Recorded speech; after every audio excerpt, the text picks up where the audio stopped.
Hey guys, welcome to Smooth Workshop. Terry here. Right, all this video editing malarkey is getting quite confusing here. I now know how Tony from Helgen 35's workshop feels when he does his.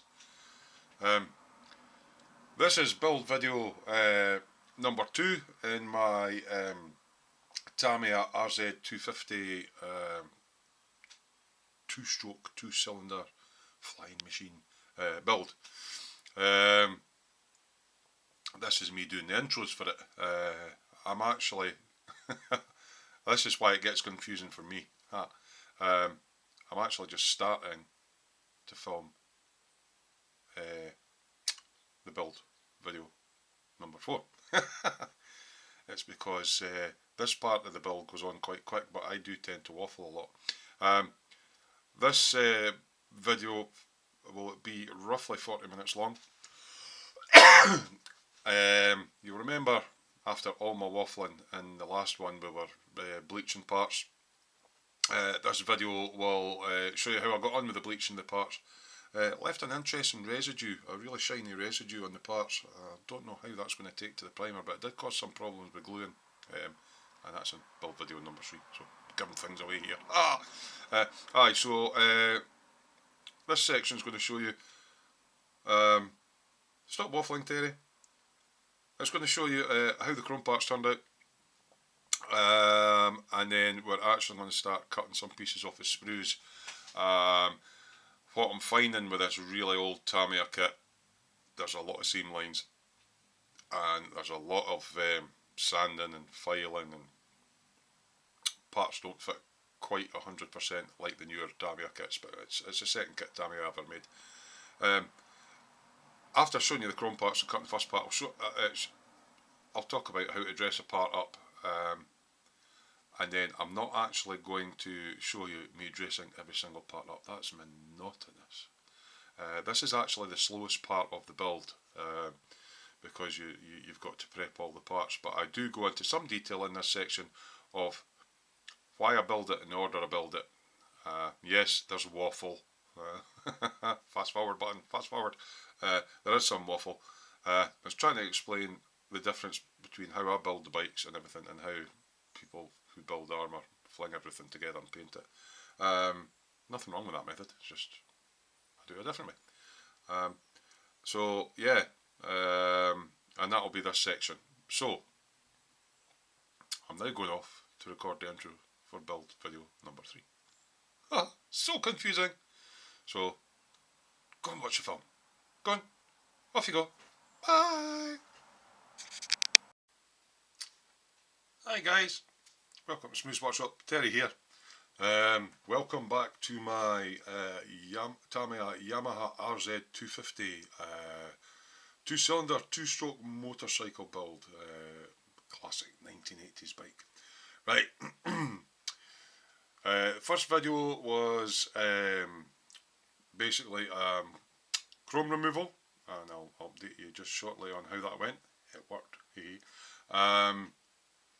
Chrome removal, I basically did it for a novice builder's aspect and went into a lot of detail. That's why it ran into an hour and 10 minutes. That's not generally the norm with my videos, although they can be about an hour long. And we'll actually make progress now, gluing parts together, prepping them for painting them, assembly. So this is where the fun part comes in. I tend to go a certain way about my builds. Might not be for everyone, but generally in bikes I cut and remove everything from the sprues. Obviously what I did when I was planning out the build in this one is I knew I was going to have to take the chrome off, and I knew that was going to take time, so I did that first before I did anything on the kit. But before I go into that, I got something in the post today. I was excited. I'm going to be shooting cellulose paints on this for the top coat. Oh, my belly's making funny noises. And I don't want to put cellulose paints through my main airbrush that you've seen me using in my other videos, my iWater Revolution CR. So I thought, right, I'll get myself a budget airbrush. I actually got one with my compressor. The compressor came with 2 cheap Chinese airbrushes, I thought, right, I'll have a wee look at these, stripped it down, and I thought, right, I'll just see how it goes with the wee nozzle. It's got a wee nozzle on the needle jet that comes off with a spanner, the same as my Revolution does. And when I was tightening it up, I literally didn't put any tension at all, and it snapped. And I went, oh God, I'm not going to be able to use that. So I like to support local businesses. Martin, www.aircraft.net. I told him what I was looking for, and I had a couple of airbrushes in mind, and he recommended me the Harder Steinbeck Ultra. I actually went for the 2-in-1. I have done a product review, one of my first product reviews, on both the iWater Revolution that I'm currently using and this one. It's on my YouTube channel, so do go and have a look. If you're thinking about getting an airbrush, I like to, as I say, support local businesses. He's local to me, he's up in Fort William in Scotland. Martin's very knowledgeable. Go to his site. If you're still not sure what you're after, give the guy a phone. He'll point you in the right direction, tell you what accessories you need. You know, depends what you're doing. You could be spraying t-shirts, spraying models, whatever you're doing. He'll know the right tool for the job. So that's just a quick shout out to Martin. Cheers. 1 day for delivery. Top service. And I've done a review. So yeah, if you get a spare 20 minutes and you're thinking about an airbrush, I'm new to airbrushing myself. Pop on, have a look at that review. Might make your mind up. Ooh. So that's that. So anyway, back to the bike. Yeah. So,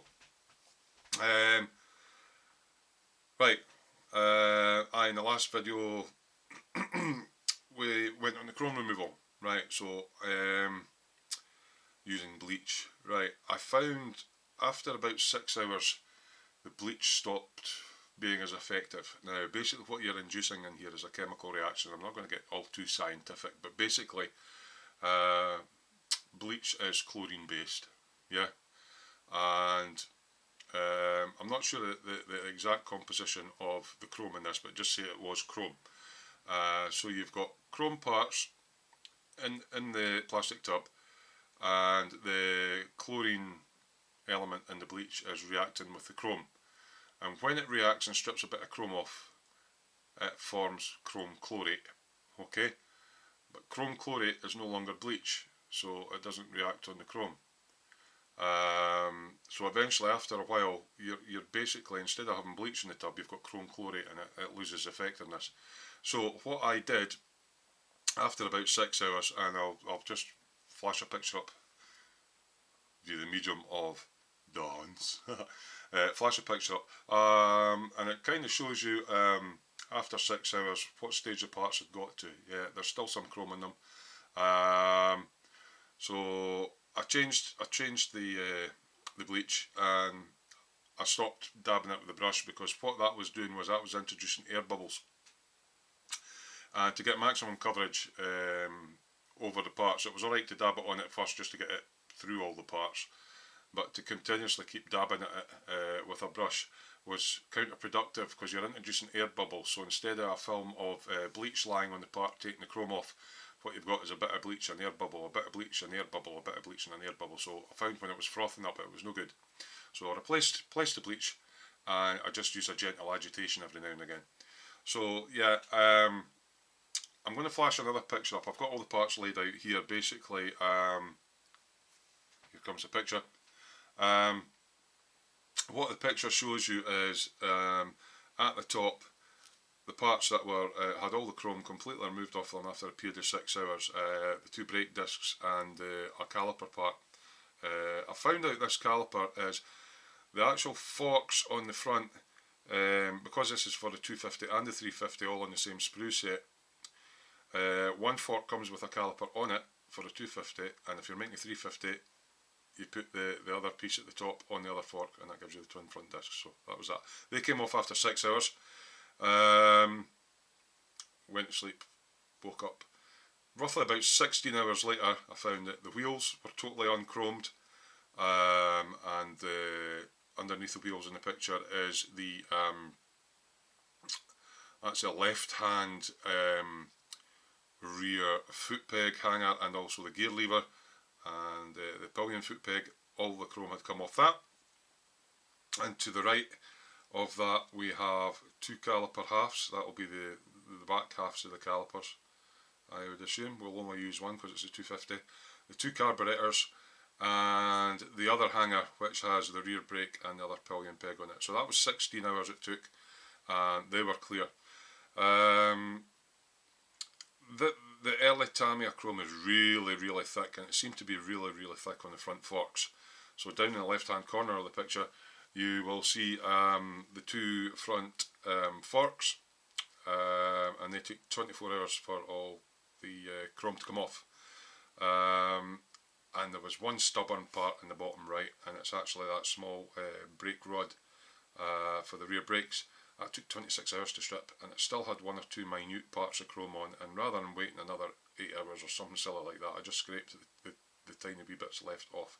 Now, coming back to me, hello! Right, all the chrome's off these, but it's got a really, really shiny surface. I'm actually thinking they've actually sprayed something on this to allow the chrome to go on top. So I'm not 100% sure how the primer is going to adhere to that, and I did notice when I was looking at the parts originally, 1 or 2 of the front wheels had 1 or 2 blemishes on them anyway, rough parts, which weren't nice and smooth before the chrome went on. So all these parts will be getting dressed up, especially like the front forks. I'll just get myself a pointy stick. Where's my pointy stick? God, I've moved everything and I've lost my pointy stick. Oh, there it is. There it is, right. On the front forks, on the back, the ejector pin mark, that's still there, but I'll be able to dress it up now. And obviously the tabs off the sprue, I'll be able to take them off and dress it up. And obviously when they're making the plastic, it's 2 halves of a mould. Boom, goes together, they inject the plastic in, and then the 2 parts of the mould come together, and then they use the ejector pins to pop the plastic out. And what you get is a small seam line running the full length of the fork. So I'll have to dress that up and take it off, otherwise it's going to look like a piece of plastic, because in reality it's turned metal. There's no seam lines on the real bike. So dressing up them, and just generally dressing up the wheels, a bit of dress up on the discs. So that's those parts, and they're all clean. So an empty tub here. I'll just stick them, because they're all off the sprues, I don't want to lose any of them. I'm just going to bung them all in this tub until they're needed. Now, I know just by the shape of them what they are, plus I'm a mechanic, plus I ride a bike. If you're not sure what's the left fork, what's the right fork and all that, you might want to leave them on the sprues when you're stripping the chrome off, so that the number's still there and you can prep the parts as you go along. When I'm doing a bike build, I generally cut all the parts off, all of them. And I start making sub-assemblies. I'll just get my box of parts up now. I start making sub-assemblies. A sub-assembly is where you take 2 or 3 parts, say in the engine, and you put as many together that are going to be painted the same colour. Now this is where this might come helpful to people who wonder when to paint, when to glue things together. I've already read through all the instructions. I know what paints I'm going to be using. So I try and glue together, before painting, as many parts as I can that are going to be the same colour.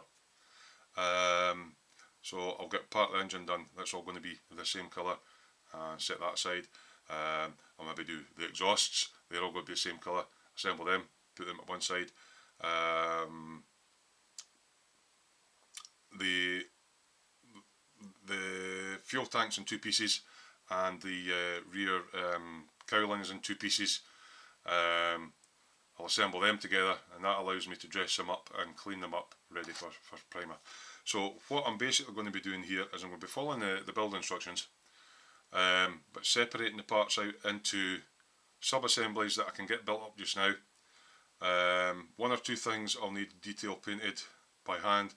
Other parts I'm going to try and run through them with the airbrush, because it's quicker and it gives a better finish. Mumbling on now because my brain's just had a total brain freeze. Right, yeah, so I'm going to start building, and you'll just see a pile of parts on the table. If you're not used to building model bikes and you go, oh god, was that the left side, was that the right side? It's a Tamiya kit. Parts usually fit together beautifully. If a part doesn't fit, you're doing something wrong. And bikes, there's not a lot of parts to it. You've got an engine, you've got a frame, and this one you've got a radiator. You've got a seat, a fuel tank, side panels, front forks, front mudguard, front rear wheel, 2 exhausts in it. It's not rocket science, so that's why I strip everything off. So I'm going to go in the order of build of the way I do it. Right, okay, it's probably easier to show you than to explain. I've already waffled on for 12 minutes already, and we haven't glued anything together. Right, so we're going on to the first page, and it tells us that we'll need sprues B, and B is mostly all the engine parts, so B and C. So let's get sprue B out. Sprue B will be black plastic. What one's this? That's sprue A, that's all the exhaust, suspension, frame, and that. I don't quite need that yet.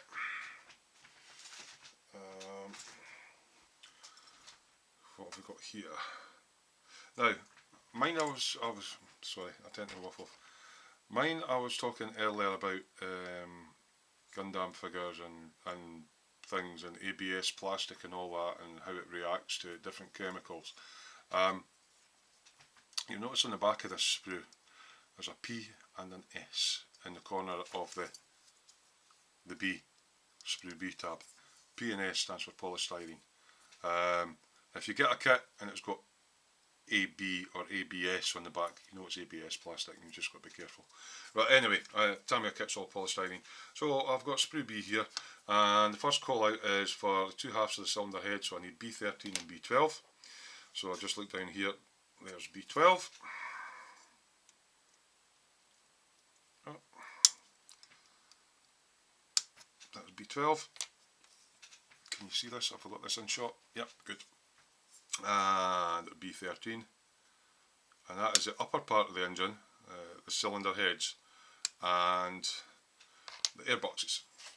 Okay, so I've cut them off the sprue. I'm just going to get this little wee clip actually, because these instructions are bad for flipping open on themselves. There we go, all clipped up. So I've got the 2 parts. Now where I've cut them from the sprue, I'm just looking here. Now I've got a few seam lines on this, where mine I was on about when they're making the parts. Oh, can you see what I'm doing? This lamp's a bit. The 2 parts will all go together, then inject the plastic, and then the part pops out and it has a seam line. There's seam lines all the way down this. Some will be seen, some won't. Right, okay, so I have cut off on this little tab here, and there's a wee bit of rough plastic on it. This is where my sanders come in handy, that I explained. And I'm just going to, on the curved, just take a little bit off. And I'll go in with my buffy stick. Let's give that a wee dress up. Is it needing a bit more off? Yes. So this is the laborious part of building. The more care you take at this part with cleaning parts up, the better your model's going to look. Right, so that's that 1B tab, and there was another one there.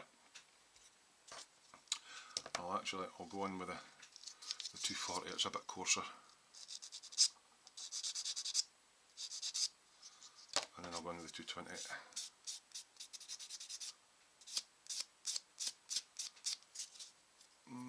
Right, that tab's been difficult, so I mind I said you use files, but I've buried them under, right, here we go. Get your tools out ready. It's because I've been doing other things, I did that review of the airbrushes and all that in between. So these sandy sticks, you're better using them on the curved surfaces. This is a flat surface, so I'm just gently with the file taking the wee nub of where the sprue contact is off. Now I can dress it with something finer. In with my buffy stick. Hear that squeak? Right, that's that clean. Now, right, the carburetors go in the middle of these 2 parts. So where the carburetors goes, I'm not worried about cleaning them up. But right, what way does the cylinder head go? It actually goes that way, doesn't it? Yeah, so that's how it's going to look on the bike. It sits like that. Boom. That's one side, and then the other side glues to that. I'm just looking through the build there. There's actually a cylinder head cap goes on the top of that, so don't worry about dressing up too much this part, but I would clean that edge and clean that edge where the cylinder head's going to sit on. So just with the edge of my file, I'm just dressing up that seam line. And on this side as well,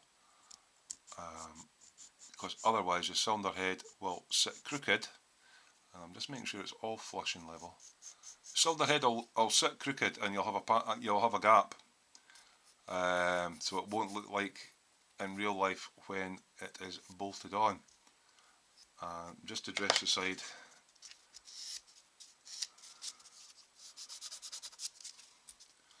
Now I'm not worrying about smoothing this off too much because a little bit of roughness will help the glue adhere. Right, so around the cylinder head I've taken where the cylinder head's actually going to sit in it. It's now got a nice flat square surface to go into. Off the back of the cylinder head now we have the inlet manifold, which is a metal casting, and it goes into a rubber block, and there's a seam line on that as well, and I don't like that. So I'm just going to, from a distance, if you're looking at the model, most people are looking at a model for about 3 feet away, you probably won't notice most of this. I know it's there, and I know on the real bike it's not supposed to be there. So I'm taking the time now to dress these up so that it looks like it's a cast engine part with a rubber block on it, rather than it looking like two pieces of plastic that have just come out of a mould with a seam line down the middle. Right, so I've dressed up the top of that part. It's not perfect, but it's good enough for what I'm. There we go, now I've buffied it all up, it looks a lot better. Right, and then again, carburetor's going in the middle. There's nothing really to clean up and dress on that, but then it comes into the airbox, and again there's a rubber hose on the airbox, and there's a seam line right down the middle of it. I don't want that there.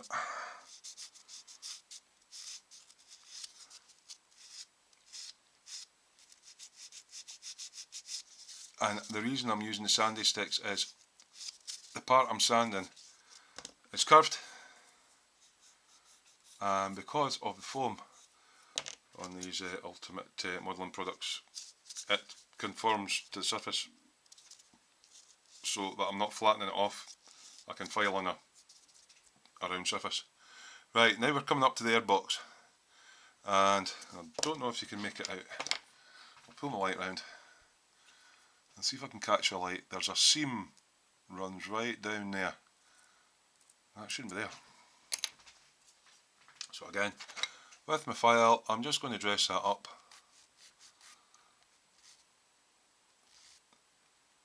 Okay, so that's that bit. Keeping the file perpendicular at 90 degrees. For American friends, perpendicular. I like when they're digging at American pals, but it's fun. I like to dress up now. The diamond files are rough, but they're not that bad. I'll redress up the 220, and I'll go in with my buffer stick. Now, speaking to Paul today, I couldn't remember what grade these buffer sticks are.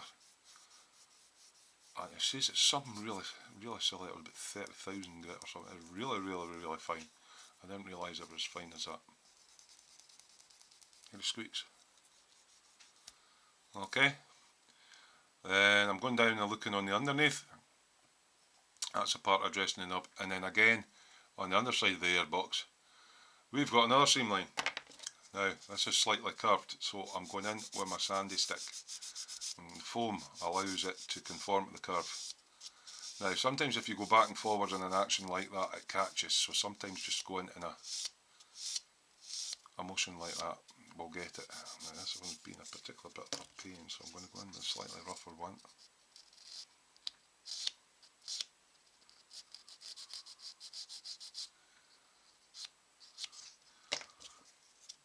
And the next one.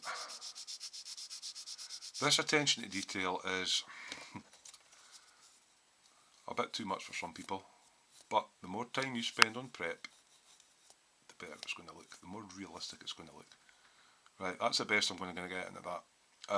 Again, we're on to the bottom side of the rubber hose that connects the airbox to the carburetor, and there's another seam line in there.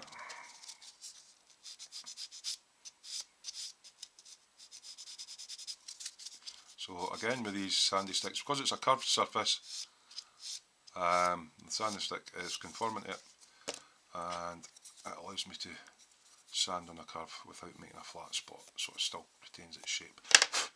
Okay, so carbs going there, don't need to do anything in that. Then we've got the underside of the cylinder head, and again we've got a seam line on here. Don't know if you're picking any of this up in the camera, but I'm just trying to explain what I'm doing as I'm going along. So it's a flat piece, so I'm just going to file that bit, and the edge of the diamond file also has grit on it, and I don't know if you can make out the profile of that, it has a step in it, so I'm just going to use the edge of the file in a gentle motion and take that. This part hoops down into the engine. You're not going to see this part, but the mating surface where it goes onto the engine block, you want that to be square all the way around. It's not going to be square if this little ridge is on it, so again I'm just going to dress it up and level it out. This will save any gaps between parts, and same on that bit. I'm just making sure that part's square, because you don't want to stick your cylinder heads onto your engine and there's a big gap around them. That will not do. Right, and to my standards, that's only one part done. Okay, so you've got the other part to do. So what I'll do is I'm going to go off camera and clean up a few parts. Now basically, once I've cleaned these two parts up, they are going to glue together. Always dry fit everything, but they're going to glue together like that, and that gives you your two cylinders. I asked you to fit the carburetors next, but I won't, because this whole part here goes semi-gloss black. The carburetors are going flat aluminium, so although it tells you in stage 1 to fit those at that point, I'm not fitting the carburetors yet. Also in stage 1 it tells you to fit B14, the cylinder head, which I will be able to do. It goes semi-gloss black, but I need to clean that up and glue that onto there. You've then got two spark plugs. I'll have a right look at the spark plugs. They're on sprue A, and if it looks like they're just rubber caps going onto the top, they will get glued in and detail painted later with a rubber black. And then there's a big part B9. It's not telling me any colour for that, so I'm going to refer to the box art.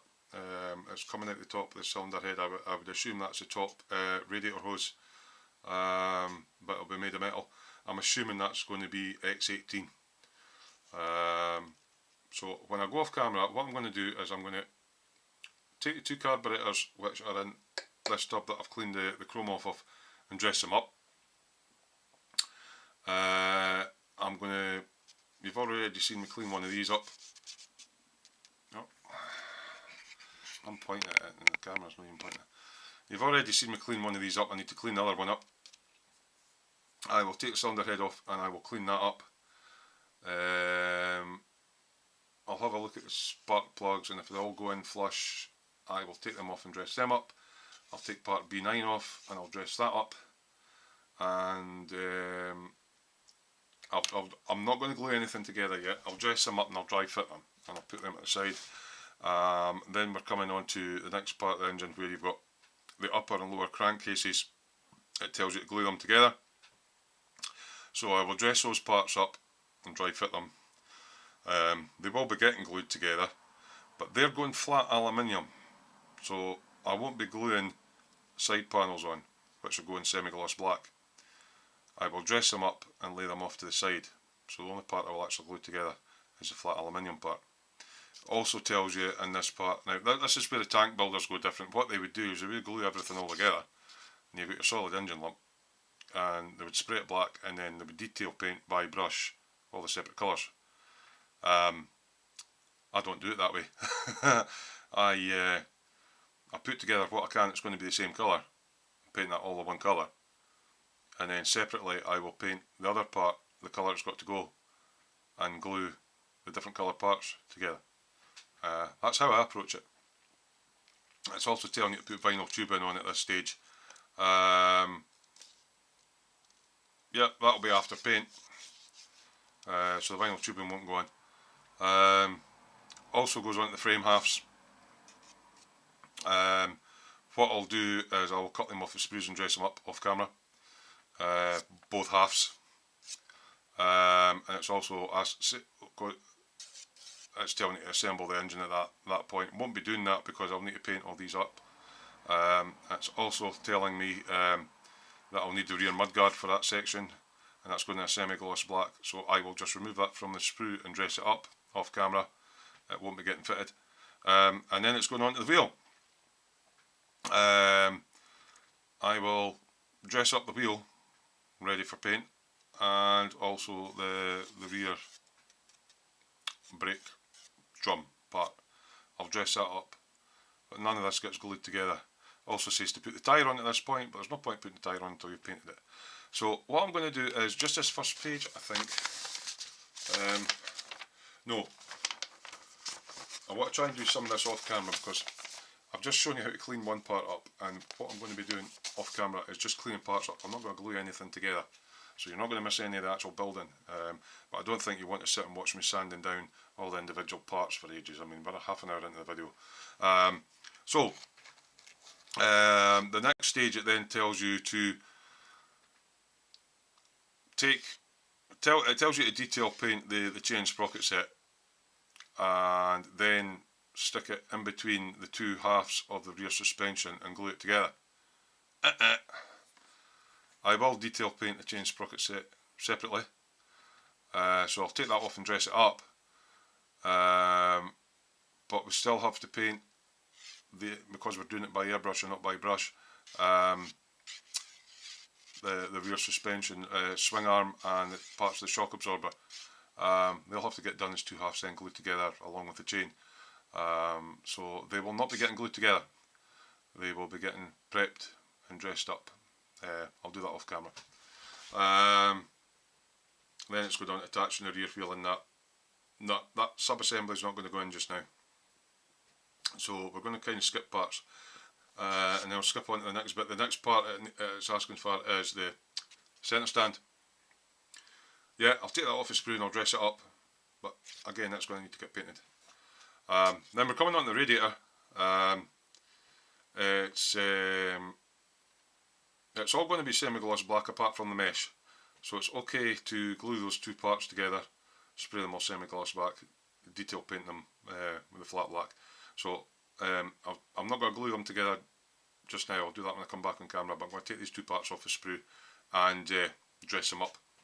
Our next one's attaching exhaust pipes.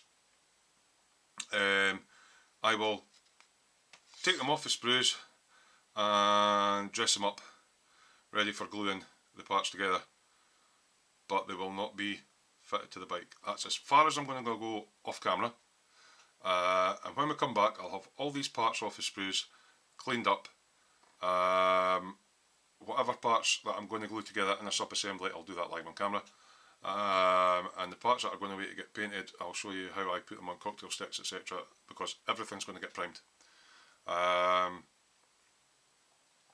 And then we'll go through a stage of build this part together, prime it, paint it, what you have to paint before you glue things together. This is what's confusing some people, because they're following the instructions. I mean, that's up to number 7, and they're doing it by the letter. So if we were doing this by the letter on this build, we would have the hold on, I'll hold it up to the camera, that might be the better bit.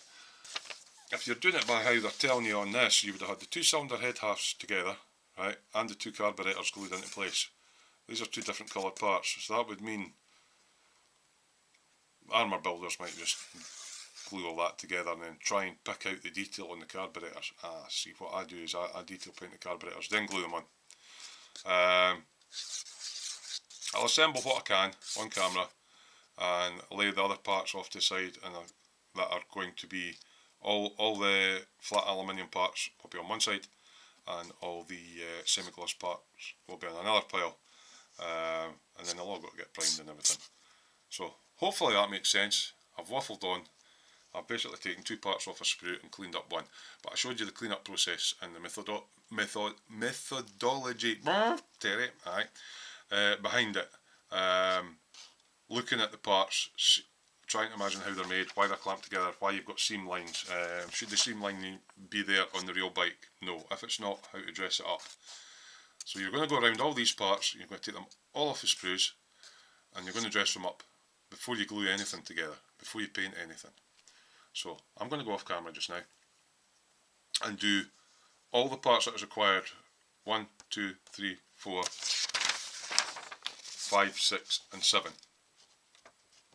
And I am going to, actually I might even go on 8 and take the, what they call the tachometer or the speedo binnacle parts off the sprues and dress them up, because they get glued together and they're going semi-gloss black.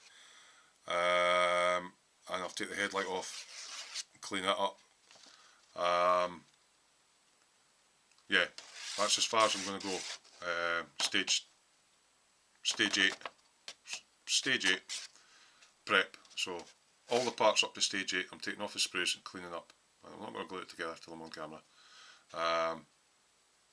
Just to give you an idea of the method on how I build it. So 34 minutes already. I'm really trying to watch how long my videos are now, because I know I do waffle on, but I am trying to explain how I approach this, because it's different for armour building. Armour building, build it all together, glue it all together, spray it all primer, spray it all top coat, and then detail paint all the other bits.